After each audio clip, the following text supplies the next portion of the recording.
Castelo de Houska. O portal para o inferno existe. Era madrugada quando as primeiras brumas cobriram a floresta de Houska. O vento frio passava por entre as árvores altas, trazendo um silêncio estranho, pesado, como se até os pássaros evitassem cantar.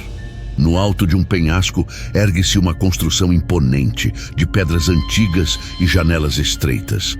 O Castelo de Houska. Quem olha de longe pode pensar que é apenas mais um castelo medieval, mas quem conhece sua história sabe que aquelas paredes guardam algo muito mais sombrio, algo que talvez nunca devesse ter sido construído, ou talvez tenha sido erguido justamente para conter aquilo que jamais poderia escapar. A história começa no século XIII, quando o rei Ottokar II da Boêmia ordenou a construção do castelo. Estranhamente, ele não foi erguido perto de fronteiras estratégicas, nem para proteger aldeias ou rotas comerciais. Foi construído no meio do nada, cercado por florestas e pântanos, sobre um penhasco íngreme onde não havia nada de valor. O que intriga os historiadores até hoje é que o coração da construção fica sobre um enorme buraco na rocha. Um abismo profundo, sem fundo visível, conhecido por lendas locais como o Portão para o Inferno. Segundo os camponeses da época, durante séculos, aquele buraco teria sido evitado a todo custo. Animais que se aproximavam ficavam inquietos, e alguns simplesmente se recusavam a chegar perto. Pessoas que passavam por ali relatavam ouvir gritos distantes, como se viessem das profundezas. À noite, havia quem jurasse ver figuras sombrias saindo do buraco. Criaturas altas, com asas membranosas e olhos vermelhos, que se moviam rápido demais para serem humanas. Diante de tais relatos, o lugar ganhou fama de amaldiçoado. Mas antes de selar o buraco com o castelo, o rei teria ordenado um teste macabro. Criminosos condenados à morte foram levados até a borda do abismo e receberam uma proposta: descer amarrados por cordas para explorar o fundo. Se voltassem vivos, teriam a liberdade. O primeiro a aceitar foi um homem jovem, mas marcado pela vida de crimes. Amarraram-no e começaram a descida. Apenas alguns metros abaixo da superfície, os gritos começaram. Ele berrava, implorando para ser puxado de volta. Quando o tiraram, seu rosto estava pálido, os olhos arregalados e os cabelos, antes escuros, agora completamente brancos.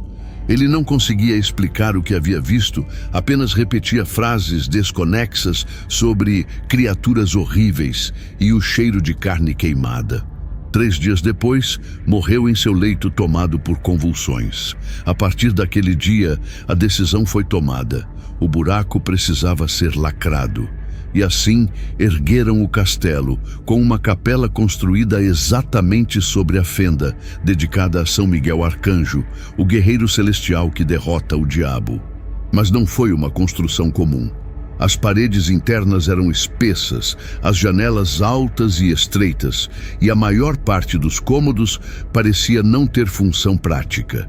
Era como se o castelo tivesse sido projetado não para abrigar pessoas, mas para aprisionar algo. Mesmo com o buraco selado, as lendas não cessaram.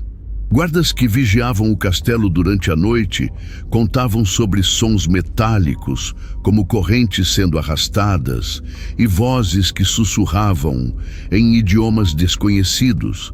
Alguns disseram ter visto figuras negras caminhando pelas torres, mas que desapareciam quando eram perseguidas. Em certas madrugadas, um odor forte de enxofre invadia o ar, e cães latiam sem parar, olhando para a capela. Com o passar dos séculos, o castelo mudou de mãos diversas vezes. Durante a Segunda Guerra Mundial, ele foi ocupado por tropas nazistas. Acredita-se que os oficiais da SS estivessem interessados nos mistérios do local, talvez para pesquisas ocultistas. Moradores próximos afirmam que luzes estranhas eram vistas nas janelas durante a noite e que gritos ecoavam pela floresta. Após a guerra, documentos nazistas que poderiam explicar o que ocorreu ali desapareceram, deixando apenas rumores e mais perguntas. Exploradores modernos, atraídos pela fama de portal para o inferno, já tentaram investigar o local.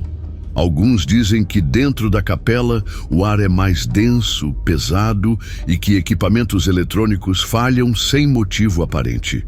Há registros de visitantes que sentiram náuseas, tontura e até desmaios ao ficar muito tempo perto do altar, sob o qual estaria o buraco original.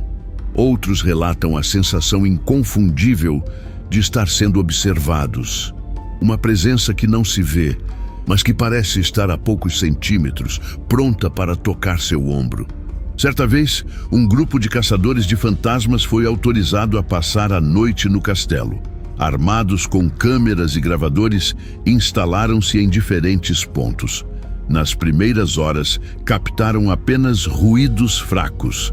Mas por volta das 3 da manhã, momento que muitos consideram o horário das sombras, um som alto, como uma batida violenta, ecoou da capela. As câmeras mostraram uma sombra alta e distorcida, passando rapidamente de uma parede à outra. Pouco depois, um dos investigadores começou a gritar desesperadamente, dizendo sentir mãos geladas em seu pescoço. Ao retirarem-no dali, ele estava em choque e recusava-se a voltar para dentro. Alguns estudiosos afirmam que tudo não passa de mito medieval reforçado por séculos de histórias populares.